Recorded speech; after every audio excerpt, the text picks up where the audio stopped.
beesha carab Soomaali oo kamid ah beelaha dega gobolka Shabeellaha Dhexe ayaa maanta waxay ku caanashubatay magaalada Jowhar ugaaska guud ee beesha carab Soomaali ugaas Cabdo Maxamed Cabdo Rozo waxaana xafladda caanashubka ka soo qayb galeen qaar kamid ah nabadoonnada gobolka Shabeellaha Dhexe barbaarta gaashaaman dhalinyaro haween iyo marti sharaf kale waxaana xafladda caanashubka lagu soo bandhigay ciyaaraha hidaha iyo dhaqanka Soomaaliyeed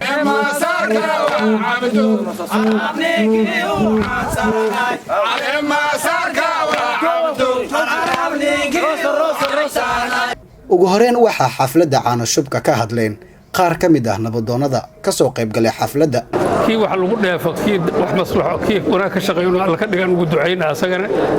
waxa kale oo kula dardaarma cadaalad inuu ku dadaalo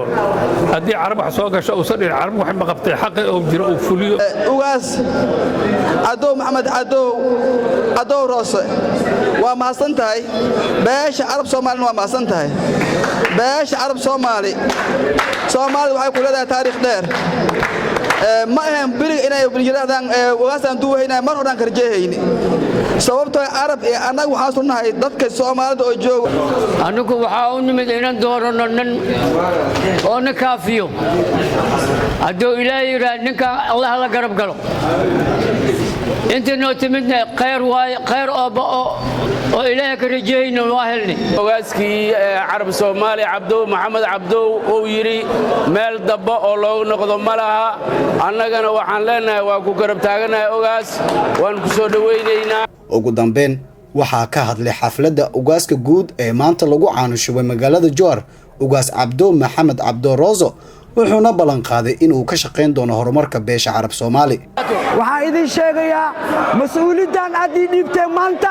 waa mas'uuliyad xil saaran ma sha Allah waa mas'uuliyad xil saaran Soomaali oo dhan ayaa mas'uul wahay ugaaska beesha Soomaali beesha carab Soomaali anahay waxaan idin sheegayaa way akideen alxamdulillah